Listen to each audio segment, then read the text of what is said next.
sejam todos muito bem-vindos e muito bem-vindas. Eu sou Jussara Botter e este é o 6º episódio do programa Cultura e Prosa, diretamente dos estúdios da Produz Filmes, em Rolim de Moura, Rondônia. Esta produção foi fomentada com recursos da Política Nacional Aldir Blanc de Fomento à Cultura, através do edital 01 de 2024, Prefeitura Municipal de Rolim de Moura, SEMEC, Departamento Municipal de Cultura. Nossos programas contêm legenda para garantir acessibilidade às pessoas com deficiência auditiva e faremos nossa autodescrição para contemplar as pessoas com deficiência visual. Nosso cenário é composto por 2 poltronas verdes, uma mesa pequena entre elas, onde estão apoiadas 2 taças. Logo atrás temos uma parede cinza, com painéis acústicos retangulares também cinza, iluminados por luzes coloridas. Eu, Jussara, sou uma mulher de pele clara, cabelos e olhos castanhos, estou vestindo uma blusa branca e uma calça preta listrada de branco. O nosso convidado de hoje é o Matheus Lima, um escritor, e vamos conversar sobre literatura. Matheus Lima é pedagogo, palestrante, escritor, um paulistano que reside em Rolim de Moura há 39 anos. Matheus, obrigada pela sua presença, seja bem-vindo, obrigado por ter aceitado o nosso convite. Eu que agradeço, Jussara, uma boa tarde, bom dia, boa noite, que Deus abençoe cada um que esteja nos assistindo. Eu sou o Matheus Lima, eu sou uma pessoa branca, cabelos já ficando grisalhos, estou usando uma calça jeans, sapatos marrons e uma camisa verde que aí eu vou perguntar ao tempo em que eu explico. Como eu sou uma pessoa com deficiência visual total, o verde da minha camisa combina com o verde da sua poltrona? Ele contrasta, isso é que é importante. Que isso. bom, eu não virei um chroma key. Não. Um detalhe, como toda pessoa com deficiência visual, eu tô de óculos escuros. Ok. Matheus, para a gente começar, conta um pouco sobre a sua infância em São Paulo e como que você veio parar aqui em Rondônia. Então, Jussara, muito criança ainda, nós chegamos aqui em 86, ou seja, foi uma decisão de meus pais. Mas teve características. O meu pai era metalúrgico no ABC Paulista, trabalhava em fábrica, era torneiro mecânico, então ele começou a passar muito mal, as condições de trabalho eram muito insalubres. E ele, com problema de coração, decidiu por essa mudança. Conversou com a minha mãe e os dois, né? Minha mãe vendia roupas lá em São Paulo, mascateava de porta em porta. E meu pai trabalhava em fábricas, então foi uma mudança forte. Vieram para Rondônia, eram eu 6 anos de idade, e o meu irmão Luciano, com 10 anos de idade, então, trouxeram os filhos, tanto eu quanto o meu irmão Luciano com deficiência visual, pensando que além da saúde dele, seu Moacir, também a nossa criação aqui, um ambiente mais aberto, mais contato com a natureza, seria melhor para 2 crianças com deficiência visual do que fechado numa cidade tão grande como São Paulo. Então foi uma decisão que teve vários aspectos. E dia 18 de julho de 86, a gente desembarcou ali na Avenida Natal, aqui em Rolim de Moura. E daí, quais foram as primeiras impressões? Você se lembra desse dia? Eu me lembro, para quem está assistindo, eu já enxerguei. Eu nasci com deficiência residual, então eu enxergava cerca de 30%. Então, assim, isso me deu um arcabouço de memória muito grande. E eu me lembro que era um poeirão, calor, mas quando a gente desceu, eu vi, sabe, planta, valeta. Eu nunca tinha visto uma valeta na minha vida, tudo asfaltado, calçado em São Paulo. Eu descia, fui fazer festa com aquela valeta, aí quando veio a chuva eu descobri que corria água pela valeta, eu tomava banho ali, com o pai e a mãe brigando. Nossa, foi... Criança, eu adorei. Deus sabe as dificuldades que meus pais passavam, mas como criança, o que eu encontrei aqui em Rolim de Moura, com 6 anos de idade, eu adorei, me diverti muito. Em plena época da seca, né? Nós estávamos conversando nos bastidores e descobrimos que nós chegamos em Rondônia, a minha família, a família do Matheus, praticamente nos mesmos dias. Aliás, muitas famílias estavam chegando, né, naquela época. Exatamente. Foi no mesmo ano e no mesmo mês. E a poeira era algo realmente marcante, né? Muito marcante, muito, muito mesmo. Nós usávamos óculos, o hábito de ensinar crianças a lavar óculos era constante, porque tanto eu quanto o meu irmão, aqueles óculos grandes, grossos, tinha que estar lavando, porque aquilo garrava uma poeira, aí daí eu já não enxergava quase nada, né? Isso, Matheus, e daí você deu início aos seus estudos aqui ou você já estudava lá em São Paulo? O meu irmão, Luciano, ele estudava, mas eu ainda não estava em idade escolar. Na época nós não tínhamos nem a Constituição, né, de 88, que dirá a LDB. Então, assim, era muito comum você só entrar com 8 anos na escola. Eu sofri bastante com isso, porque eu sou do meio do ano, né, eu sou de julho, então, quando eu fui entrar para fazer a primeira série, né, no ano seguinte, eu tinha que ter 7 anos completos. E aí, quando eu entrei em 87, eu fui informado de que eu ainda tinha que fazer o prézinho antes, o antigo prézinho.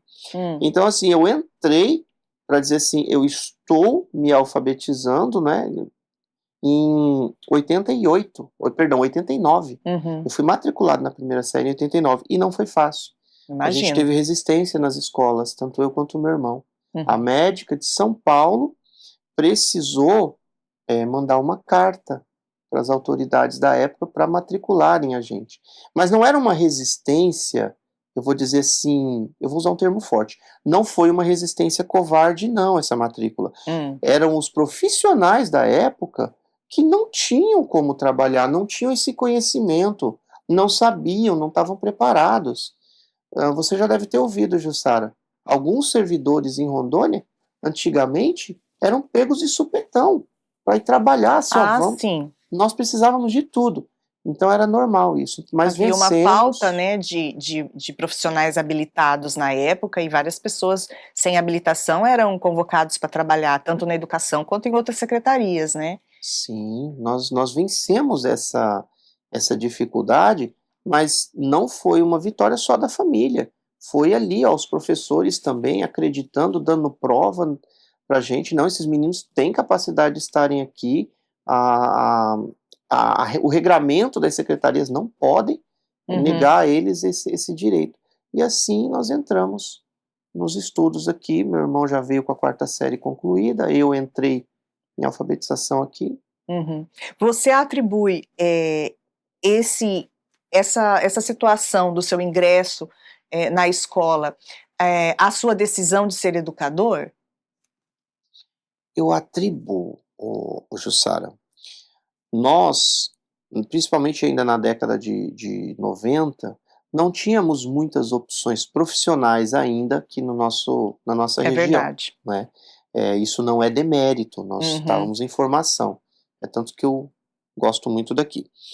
Então, assim, eu vi o meu irmão entrar na educação e trabalhar. E aquilo ali, desde a 8ª série, ali, do 6º ano, 7º ano, eu já fui pensando, é o caminho que eu tenho. Aí ele fez pedagogia na Unir, e quando ele concluiu, ele melhorou as condições do trabalho dele, e meu pai sempre no ouvido, filhos, vocês têm que estudar, não é? A vida é muito difícil, para vocês com deficiência é mais difícil ainda, então tem que estudar, é o único caminho que vai abrir portas. E com isso eu fui para a faculdade também fiz pedagogia, era a oferta mais acessível que nós tínhamos aqui, e quando eu terminei, no mesmo semestre eu já estava aprovado no concurso público do estado. Nossa! Uma coincidência, que foi no mesmo semestre também, que o meu irmão, Luciano, havia passado em um concurso federal. Então, ele saiu da educação aqui de Rolim de Moura, e eu entrei na educação. Até hoje tem muita gente que me chama de Luciano. E o Matheus agradece, eu fico feliz com isso. Então, essa é um pouco da nossa trajetória. E eu trabalhei bastante na educação. Quando você ingressou na educação, então você foi atuar em que segmento? Eu comecei na sala de aula regular. Eu comecei com sociologia, filosofia, né, passando por uma experiência, sempre lembrando, eu sempre fui uma pessoa com deficiência visual. Foi bastante desafiador, mas eu consegui. Foi onde eu atuei por 2 anos, né, no ensino médio. E depois eu fui atuar no EJA, junto com os alunos do ensino de jovens e adultos, que o diálogo era mais fácil por serem adultos, né? Para uma pessoa com deficiência, tornou-se mais desgastante. Consegui a transferência e atuei naquela escola onde eu fiz grandes amigos, tenho muito carinho pela educação. Trabalhei também com a educação prisional, um projeto que o EJA tinha, dava aula no presídio, fazia palestras, tínhamos os nossos dias de provão aplicado, né, para os nossos apenados, e foi muito gratificante também, né? Nossa sociedade muitas vezes acaba por excluir pessoas, e aquele foi um espaço onde eu descobri que nem tudo é o que parece. Eu encontrei pessoas lá com vontade de mudar de vida. Muitas histórias, né? Muitas histórias. E como que os alunos te receberam, assim, porque você tem que fazer, de certa forma, um trabalho de orientação, né? Por conta da sua deficiência. Como que os alunos te receberam quando você iniciou a sua função como professor? Como é que foi isso? Foi muito difícil, né? Principalmente no ensino médio. Eu precisei da ajuda de alguns colegas professores e até diretores, até conseguir aprender a ser docente. Não é? A gente faz a faculdade e passa no concurso. Mas aprender a dar aula, a docência na prática, né? A docência na prática, a metodologia, não é? Os conteúdos, o calendário anual, não é? Todas as questões... As burocracias. Isso, e o engendramento ali dentro da sala de aula, o perfil do alunado, não é? Até você conseguir ganhar o respeito desses públicos, não é? Leva um tempo. No meu caso, principalmente por conta da deficiência, levou mais tempo ainda. Mas eu conseguia. Recebi ajuda, mas eu consegui. Porém, foi difícil, não foi fácil. Eu confesso para você, não teve flores, não foi passar no concurso e ser feliz, não. Imagino. Foi passar no concurso e ganhar cada dia, com muita luta, um pouquinho de espaço na mente e no coração das pessoas que eu atendia. Matheus, essa vivência sua em sala de aula, você acabou de compartilhar aqui uma experiência com apenados, alunos apenados, né? Você atribui essa vivência como inspiração para a sua literatura hoje, para o que você cria, o que você produz, o que você escreve hoje? Eu atribuo sim, hoje, Sara. A nossa vida é um conjunto de conquistas diárias. Mas se nós fizermos um resumo do que a gente faz ao longo de um ano, todo dia 24 de dezembro, como uma gratidão, aquela meia hora de reflexão, o que foi esse ano para mim, e desde muito cedo eu aprendi a fazer isso, nós ganhamos e vencemos batalhas sempre. Então eu atribuo sim, porque eu também trabalhei com crianças com deficiência, eu também desenvolvia outros projetos que me permitiam, por exemplo, com idosos, não é? Outros projetos com questões como a Semana da Consciência Negra, trabalhos com os povos indígenas, trabalhos em parceria com o CIMI, que é o Conselho Missionário Indigenista, que é apoiado pela igreja aqui na nossa região, pela Igreja Católica, né? Exatamente.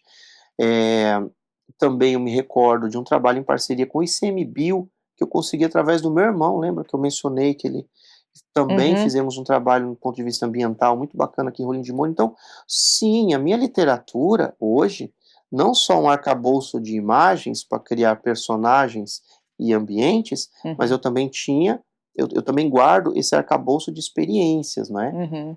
Que eu tenho como importante. Você tem um perfil de gostar de se lançar em coisas novas. Eu tô certa? Tá certa, tá certa. Eu acredito muito que se eu esperar o meu ordenado no final do mês entrar na conta, pagar as contas e fazer alguma coisa ali, esperar que esse processo se repita, eu não vou levar nada da vida. Se eu não estiver numa aldeia, num presídio, com os idosos, com as crianças, se eu estiver visitando um hospital, se eu não estiver brincando, se eu não estiver estudando, fazendo uma pós, escrevendo um livro, se eu não estiver simplesmente degustando uma cerveja de açaí, que é diferente, ouvindo uma música de uma língua que eu nunca escutei, eu não estou aprendendo nada com a vida. Então, assim, eu sou de me lançar porque principalmente como uma pessoa que não enxerga, é uma maneira de eu sentir mais o mundo no qual estou inserido, né? E por falar nisso, Matheus, como você vê as pessoas com deficiência? Ao meu ver, parece que elas têm uma sensibilidade maior para as artes. Você concorda comigo? Jussara, eu posso dizer para você que eu concordo em partes. Uhum. Eu digo que essa não é uma sensibilidade que a deficiência entrega, não é compensatória. Não é uma genética que compensa a deficiência. Não. Eu penso que, de maneira complementar, eu observo que essa sensibilidade às artes vem de uma necessidade de sensibilidade com o mundo, com as texturas, por exemplo, no meu caso com deficiência visual, com as texturas, com os sons, com os odores, não é? Eu não posso mais chegar e me distrair com nada aqui, por exemplo, no teu cenário, sem ter certeza, foi você quem descreveu, etc. Quando não há isso, eu não tenho mais esse recurso visual. Então eu ouço o passarinho, eu percebo mais a música, eu sinto mais algumas texturas, eu gosto de andar descalço na natureza e tentar adivinhar o que tem embaixo da sola do meu pé, às vezes uma semente, um galho, uma raiz. Então, assim, são exercícios que a visão que nos distrai constantemente não me permite. Isso eu acredito que vale para o deficiente auditivo, talvez para a pessoa em situação, uma deficiência física, o cadeirante, que às vezes não já está, infelizmente, consciente de que nem todo lugar ele vai conseguir ser inserido por conta da acessibilidade. Então isso vai gerando uma percepção diferenciada nessa questão das artes também. É como se os outros sentidos se desenvolvesse para compensar a falta de um determinado sentido, né? Exato. No caso da visão. E aí eles entregam outras curiosidades. Será que se eu enxergasse, eu já teria feito um curso de argila, igual eu já fiz, para moldar vasos? Lembra? Vamos ver, vocês que já enxergam, vocês que enxergam, tem uma cena incrível naquele filme antigo chamado Ghost, Do Outro Lado da Vida. Um clássico. Clássico, aonde está o casal lá, o Patrick Swayze lá, e a menina lá fazendo um vaso, né? Eu sempre vi aquilo lá, poxa vida, será que um dia eu vou fazer um vaso daquele jeito? Parecia tão interessante. Quando eu perdi a visão, eu fui fazer, eu descobri, é interessante, é gostoso. Então, assim, às vezes a limitação acaba nos empurrando a prazeres e trabalhos e atividades e experiências que no contexto da plenitude física, como graças a Deus você tem, né, a tua família tem, né, talvez às vezes não entrega. A gente, às vezes nessa situação fica num contexto, numa zona de conforto, né? Que você está buscando, quando você fala que você se lança, você busca sair dessa zona de conforto e vivenciar coisas novas, né? Exatamente. Claro, tem um pouco como que eu posso dizer, do espírito curiosamente empreendedor, não é? Eu quero saber mais sobre algo, aventureiro, não é? Desafiador. Eu quero levar essa sensação a mais enfim, pro histórico da minha vida. Então, eu não diria que é uma sabotagem consciente da pessoa que é vidente, e vidente é a maneira como nós usamos para tratar a pessoa que tem uma saúde plena. Você é uma pessoa vidente. Não do ponto de vista esotérico, místico, não. Você é vidente porque você não tem deficiência visual, auditiva, física, motora, entendeu? Você goza de plena saúde. Então você é uma pessoa vidente. Então, assim, tem essa questão dessas experiências que às vezes a vidência, não é, plena, nos leva a algumas distrações ou outros gostos que não puxem tanto para o trabalho com esses sentidos adicionais. Como eu escrevo no livro, né, a direção dos nossos sentidos, ela é oferecida pela visão. É a visão que lidera todos os demais sentidos. Como você citou o seu livro, os livros do Matheus estão aqui. Eu estou aqui na mão, Matheus, com o ABC da deficiência visual. Você citou esse livro agora, né? Foi esse. Como é que foi a ideia de escrever esse livro? Como que você... Eu vou te dar ele na sua mão. Isso. Fala um pouco desse livro pra gente. Então, deixa eu ver, eu tô mostrando certinho pra câmera? Tá, sim. Então, deixa eu te mostrar aqui. Vamos ver aqui, nessa orelhinha aqui...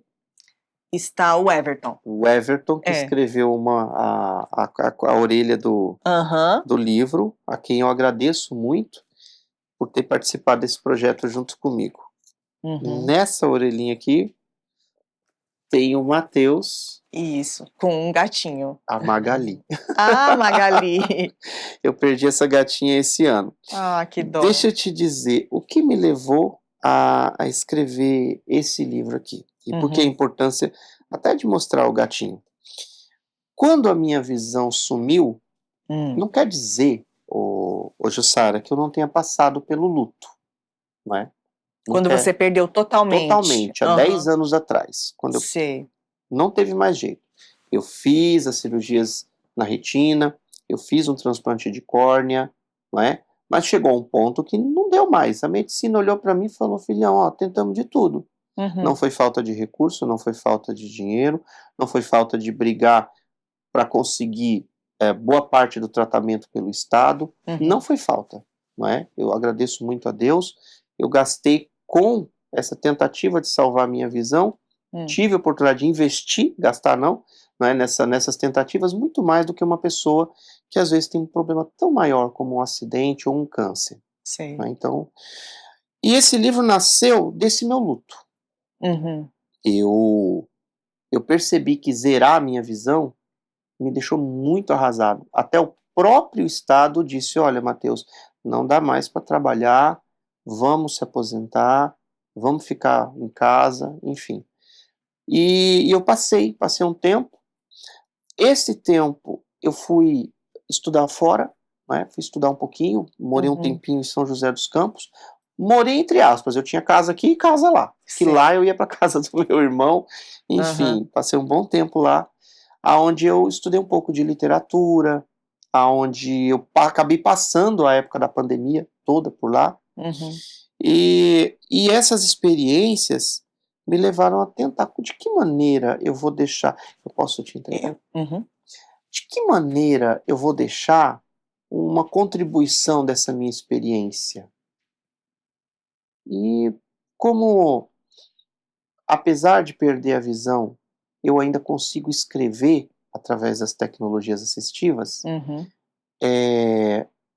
eu decidi escrever esse livro. Não é?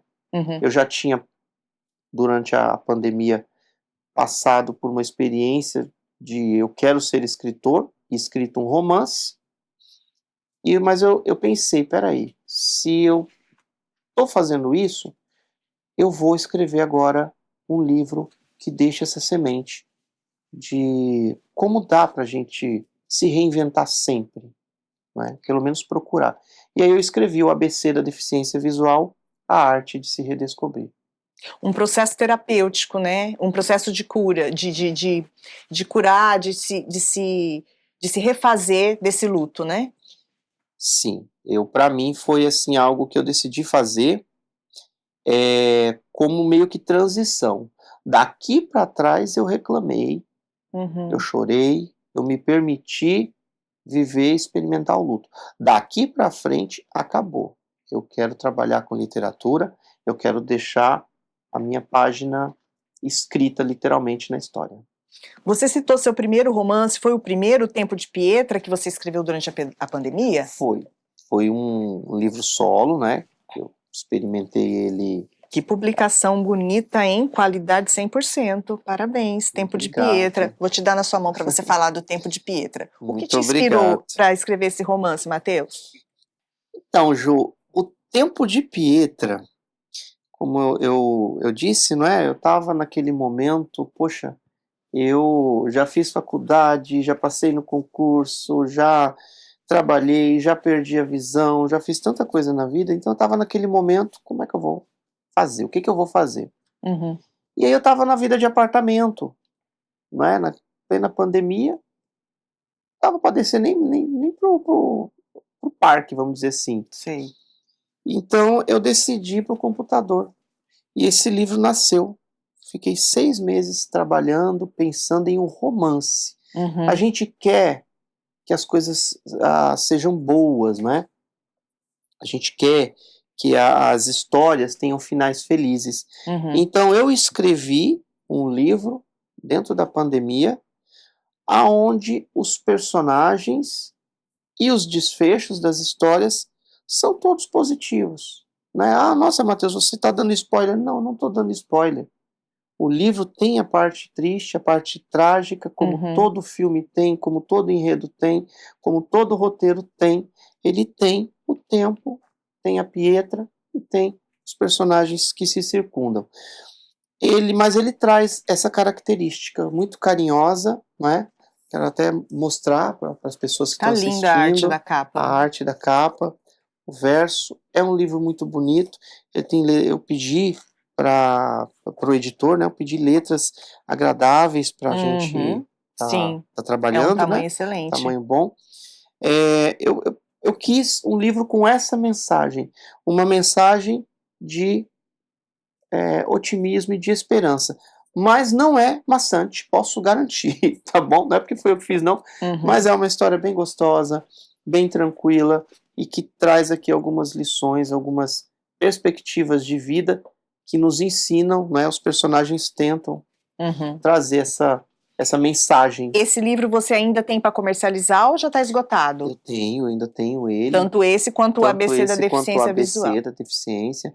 Eu tomo cuidado, Jussara, de todos os meus livros. Eu tô nessa orelhinha aqui? Sim. Tô, né? Eu sempre deixo os meus contatos. Legal. Como escritor, eu deixo o meu contato, né? A pessoa pode entrar em contato com a gente, falar sobre o livro, adquirir o produto, enfim. Eu quero aproveitar a oportunidade e já garantir os meus. E não se preocupa, serão. E eu quero ler Tempo de Pietra. Esse título me instigou. Te chamou a atenção? Me instigou. Até esse nome. Como que foi essa ideia do nome da Pietra? Do nome da Pietra? A Pietra, ela nasceu de uma coincidência. Por ser um nome diferente, em um único dia, né, em São Paulo, eu acabei me deparando com 3 Pietras. Dizem que coincidências não existem, hein? Pois é, eu estava em uma situação no hospital, né? E a doutora Pietra, uma médica. Na sequência, fui para casa, né? Tô em casa, entro no elevador, uma mãe sai correndo atrás de uma bebê, gritando, Pietra! Eu falei, outra Pietra, né? Perfeito. Quando eu cheguei em casa, subi, tá? À tardezinha veio uma entrega para mim, aí a portaria entrou em contato, senhora Pietra, como entrega, Pietra de novo. E eu estava justamente na fase de decisão do título. E o título tinha que ter o nome da personagem. Aí eu pensei, bom, é tempo de Pietra. Hoje em dia a tecnologia nos permite você dar um Ctrl+U e substituir o nome, e aí nasceu a Pietra. Que legal. Falei, não, vai ser Pietra, não vai Tinha que ser Pietra. Tinha que ser Pietra. Com tantas coincidências, né, Matheus? Aí ficou o Tempo de Pietra. Que bacana.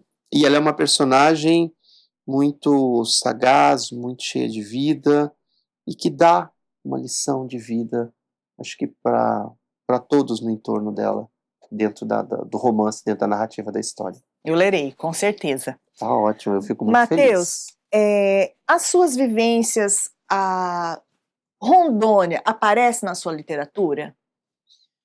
Rondônia aparece. O ABC da deficiência visual, ele é um livro onde eu descrevo bastante Rondônia, Rolim de Moura, as minhas vivências aqui.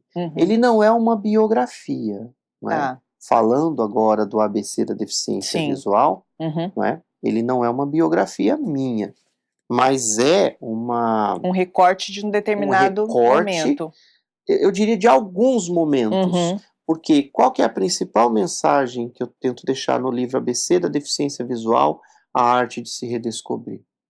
É que, seja na deficiência visual, auditiva, motora, física, intelectual, seja na perda, no luto, na dificuldade financeira, nós sempre precisaremos contar com a arte de se redescobrir. Não é só a cegueira que nos entrega essa missão, não. Então o ABC, ele traz essa mensagem, não é, para pessoas que estão perdendo a visão, que perderam a visão, é falar com essas pessoas. Existe vida na escuridão. Existe inclusive uma alegria na cegueira, que a gente pode mudar muito a nossa forma de sentir e perceber o mundo. Então, a vida não acaba junto com a nossa visão, não é? Ela só muda o formato, ela só exige de nós descobertas que com a visão talvez nós não nos cobraríamos, como nós falávamos há pouco. Então, o ABC da deficiência visual traz isso, e tudo isso eu aprendi aqui em Rondônia. Não tem como ter uma literatura sem um pôr de sol de Rondônia, sem um pé de siriguela, onde eu adorava subir, eu podia, eu pegava a siriguela, sem ter as nossas festas de Halloween na rua, fazendo caveira de cabeça de mamão, acendendo lamparina dentro, sem a alegria de fazer uma fogueira, não é? A poeira que a gente encontrou aqui, as grandes chuvas, o banho no rio, não é? Os jabuti que eu criava, eu tinha 4, 5 jabuti no quintal. Que legal. Então, assim, sem Rondônia, isso não existe. Então, Rondônia, eu não diria que ela está na minha literatura. Ela é, em si, a minha literatura. É muito potente essa sua fala, que existe alegria na cegueira, né? Talvez algumas pessoas não entendam, talvez até alguns colegas que vivem a deficiência visual discordem, mas eu acho que existe uma alegria na cegueira. Nós vivemos um mundo hoje, Jussara, onde as pessoas julgam muito o outro pela aparência, pela forma como ela se veste, pela cor da pele, pelo traço, se é oriental, se é nordestino, ou seja, algumas interpretações que a visão entrega e que às vezes leva a pessoa a pré-julgamentos. A visão tira tudo isso. A visão, a ausência da visão, perdão, te tira tudo isso. Não é? Eu gosto de você e sei como você é hoje, porque você acabou de me fazer a sua autodescrição, não é? Eu gostaria ou não de você da mesma forma, independente disso. E se você fosse, por exemplo, se você sentisse na pele o preconceito que infelizmente os negros ainda sentem, não é? Infelizmente. E se você, por exemplo, tivesse alguma marca de nascença, alguma característica física que te fizesse sentir constrangida, não é? Talvez você sentisse isso. Eu, de jeito nenhum, eu não saberia, a não ser que me fosse dito. Não passa por você essa situação, né? Não, é isso que é então eu falo que existe uma alegria na cegueira. Porque lá no meu íntimo, eu poderia sim até julgar alguém, né, ou pré-julgar pela aparência, por qualquer motivo. Né, eu poderia, luto como cristão para não fazê-lo, luto como homem para não fazê-lo, né? Mas a visão talvez me fosse infortúnio nesse sentido. Entendi. Né, infortúnio. Mas agora não é. Então tem uma alegria na cegueira. Eu gosto das pessoas, pelas pessoas, independente disso. Da aparência. Isso independente da aparência. Isso é um dos exemplos. Tem outros, como eu te disse. É uma delícia fazer um curso de cerâmica, inclusive eu recomendo, faça. É terapêutico. O seu contato com a terra, aquilo ali te tira a estática do seu corpo, você fica mais leve. Um elemento natural, né? Sobre o seu livro, você participou de uma coletânea também, né? Brava Gente Brasileira em Terras Amazônicas. Participei, Jussara. A curadoria da Ângela Bretas. Isso. Como foi essa experiência? Conta pra gente. Eu sou dos pequenos escritos também, não é? Nem tudo são grandes narrativas, grandes roteiros, como o Tempo de Pietra e o ABC da Deficiência Visual. Eu sou dos pequenos textos também. E eu acredito muito que a vida é a arte do encontro, não é? Salvo engano, foi Paulo Coelho que escreveu isso. Não é de minha autoria. Mas eu concordo com essa frase. A vida é a arte do encontro. Eu me deparei com um chamado na rede social. Você tem um texto, quer publicar? Participe da coletânea Brava Gente Brasileira. Entrei em contato, legal, dá tempo ainda? Dá. Mandei o texto para a professora Ângela, um beijo, professora. E aí, você vai participar pela seleção, como os demais, maravilha. Fui um dos selecionados, participei, né? O livro foi publicado, fomos para Ji-Paraná, foi um lançamento lindo, maravilhoso. Num evento, conheci pessoas interessantíssimas, né? Como meu amigo Luciano Suruí, como minha amiga Luciana e Luciana Simon, que eu também conheci nesse evento, e ainda fui contemplado com o livro. Foi uma tarde, uma confraternização muito boa. Então, assim, eu falo, né, justamente de uma das experiências sobre esse descobrir Rondônia, esse chegar em Rondônia, e, ao mesmo tempo, visto aquela máxima que eu já falei, eu acredito nas pessoas, eu acredito nessa busca por projetos, nesse abrir de portas, não é, que leva a gente a possibilidades como essa, por exemplo, ser publicado aí em mais uma coletânea. Você reafirma essa máxima de otimismo que é sempre presente em você, né? Eu tento reafirmar sempre, né? Eu costumo dizer... Isso é admirável, Matheus. Eu gosto da literatura, porque enquanto eu durmo, o meu escrito trabalha por mim. Isso é bom. Isso é bom, isso é Por muito falar legal. nisso, sobre o seu processo criativo, como que funciona? Você tem insights, você começa a pensar em alguma cena do cotidiano que você escutou, que você assistiu, como que é esse processo criativo de escrita? Escrever, Jussara, é uma profissão, como todas as outras, né? A partir do momento que eu me afastei da função da docência oficialmente, e passei pelas fases que nós comentamos e decidi trabalhar com literatura, eu tenho isso como profissão. Então, assim, quando eu não estou escrevendo, eu estou conhecendo novos livros. Hoje, com os audiobooks, eu estou me deliciando com todos os clássicos que eu não li quando eu deveria ter lido, porque era muito sofrido ler, né, com lupa, com aquele restinho de visão. Num ambiente de cegueira e sem tecnologias lá dos anos 90, ler era muito desgastante, estudar era complexo, né? A gente aprendia muito de ouvido, tanto eu quanto o meu irmão. Hoje não. Hoje eu estou trabalhando com literatura. Então, quando eu não estou escrevendo, eu estou ouvindo, aprendendo. E é tudo muito pensado.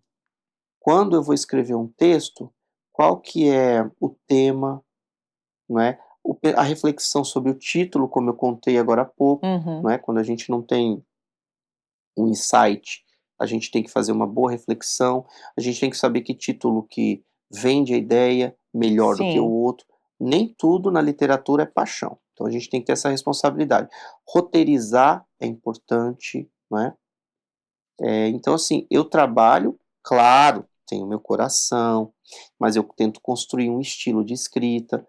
Tem, eu acho que um pouco do meu otimismo, mas eu também sei que o leitor quer a emoção, ele também quer ter alguém por quem chorar, ele também quer ter a curiosidade da próxima página. A identificação, né? A identificação com o trabalho. Então eu tenho que ter toda essa responsabilidade. Então eu crio muito baseado no cotidiano, nas nossas vidas, né? Mas muito baseado também nesse processo de roteirizar, né, baseado no inédito.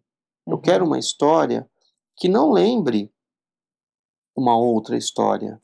Não é? Eu quero uma história que traga um ineditismo para o leitor. Única. Né? Única. Não é? Ainda que essa história me lembra tal situação, não é? Tal fase da vida ou tal livro.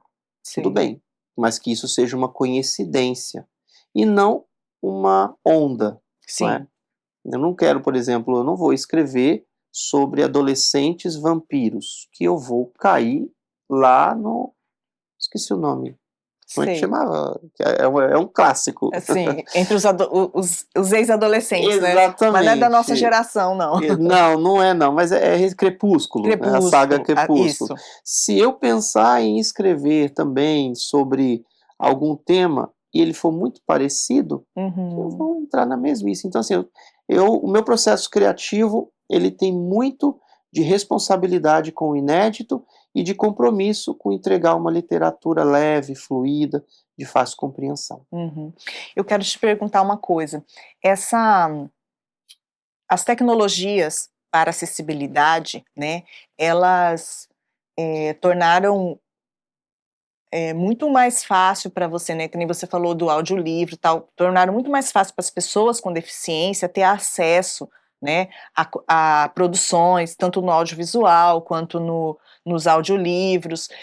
Isso foi muito positivo, né, Matheus, das tecnologias vindo de encontro a essas necessidades, né? Sim, sim, muito positivo, Jussara. Hoje eu posso ser escritor, não é? Apesar do braille, além do braille, da escrita braille, né?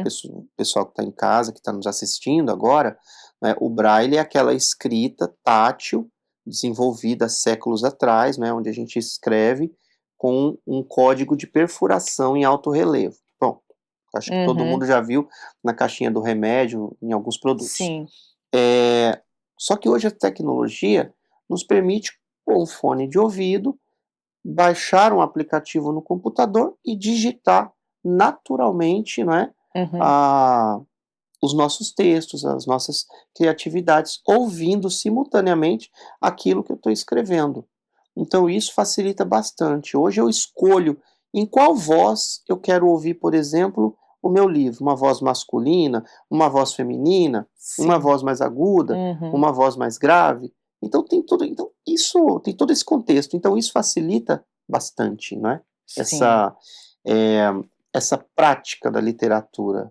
Então eu posso dizer para você que sim, não é? Sem contar a agilidade nas pesquisas que hoje a gente tem, não é? Sobre questões históricas. Claro, tem que ter responsabilidade com a confirmação e com a veracidade dos fatos, mas muita facilidade para se escrever hoje, para se trabalhar com literatura. Isso contribui para a inclusão de fato, né? Porque, por exemplo, antes uma pessoa não tinha acesso a determinados conteúdos e hoje a pessoa tem e ela consegue interagir socialmente com outras pessoas, falar de todos os assuntos, né? Porque ela tem possibilidade através dessas tecnologias de acessibilidade, né? Sim, tem sim. Hoje a pessoa com deficiência, ela pode explorar o mundo a partir do lugar onde ela está, do computador dela, do tablet, do notebook, do celular, do smartphone. Então, assim, hoje existe esse conforto, não é? Antigamente, a gente tinha que andar 7, 10 quarteirões, ir na escola, pegar a Barça, aquelas longas enciclopédias, pesquisar. Hoje não mais é necessário. Tá tudo num Hoje clique, está tudo acessível na velocidade de um clique. O que nós temos que ter é essa tranquilidade, essa serenidade de saber o que de fato é útil para mim nesse universo de informação. Não é? Essa filtragem eu acho que demanda hoje quem se destaca de quem acaba parando, às vezes, no meio do projeto, no meio do caminho, né? se distraindo. Então, e essas leis de incentivo à cultura com fomento descentralizado que o Ministério da Cultura proporcionou desde a Lei Aldir Blanc na pandemia, né? E agora essa nossa iniciativa mesmo, ela é fomentada pela Política Nacional Aldir Blanc, né? Esses editais de fomento também torna obrigatório essas medidas de acessibilidade, né, Matheus? Isso foi muito positivo também, né? Foi porque uma política pública que inclui vários segmentos culturais, Jussara, ela oportuniza pessoas, não é? Ela dá voz, ela dá condições a quem tem lugar de fala a se manifestar. Eu falo isso com exemplo próprio, não é? Eu publiquei recentemente o ABC da Deficiência Visual e inicialmente com o fomento da Lei Paulo Gustavo, que se fosse eu sozinho, talvez fosse um projeto que estivesse engavetado até hoje. É verdade. E tem sido tão útil. Então, assim, é extremamente importante a gente apoiar, né, as políticas públicas de fomento à cultura, né, e ao desenvolvimento da pessoa humana, porque diferente do que muita gente acredita, inclusive até erroneamente prega, é um modelo de prospecção social, né, que ajuda a nossa sociedade. Um povo sem cultura é um povo sem memória. Com certeza. Nós não podemos permitir que isso aconteça, né? E se você pudesse resumir em uma única palavra a sua trajetória, que palavra seria? Eita, desafiador, hein?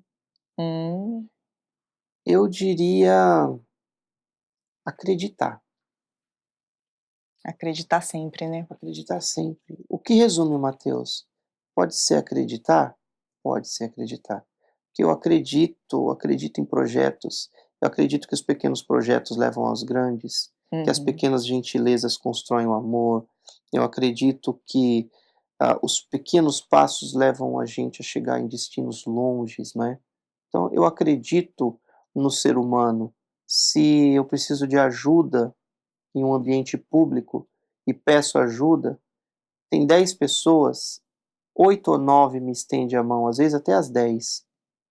E esse é o ser humano. Isso é bacana, né? A gente vive numa sociedade bastante negativa atualmente, mas eu ainda acredito, né? Eu ainda tenho esse crer, eu tenho fé nas pessoas, eu tenho fé na vida. Então, acho que essa palavra me resume, né? Que mensagem bonita, Mateus. Eu quero agradecer demais por você ter participado aqui do nosso projeto, contribuído, trazendo seus livros, trazendo sua vivência, trazendo essa experiência de vida na deficiência, né? E essa mensagem de otimismo para todos que estão acompanhando nossos programas.